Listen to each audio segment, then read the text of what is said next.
ভাই রাউন্ড সিঁড়ি করার জন্য কতটুকু জায়গা প্রয়োজন এবং কিভাবে জায়গা রাখলে আমার রাউন্ড সিঁড়িটি করা যায়, আপনারা এখন আসলে এভাবে বলা সম্ভব না জায়গা কতটুকু প্রয়োজন এবং কিভাবে রাখলে সম্ভব।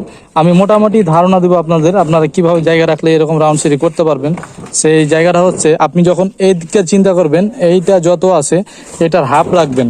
হাফ রাখলে হবে কি, এই ধাপগুলো সব একই রকম রাউন্ড হবে। আর যখন এইটার চাইতে এইটা সেম সেম জায়গা হয়ে যায়, তখন কিছু ধাপ সোজা হয়ে যায়। আর যদি ডাইনিং এর ভিতরে হয়, আমি মনে করব ডাইনিং এর ভিতরে যদি আপনার রাউন্ড সিট হয়, আমি বলবো আপনি অবশ্যই এটা যত থাকবে এই দিক, আপনি ধরেন এদিক 14 ফিট আছে, এদিক 7 ফিট রাখতে পারবেন, মানে সিঁড়ি করার জন্য 7 ফিট জায়গা হলে হয়।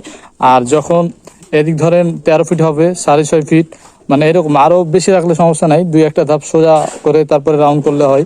তো আপনারা এই হচ্ছে মানে সঠিক মাপ আসলে বলাই সম্ভব না।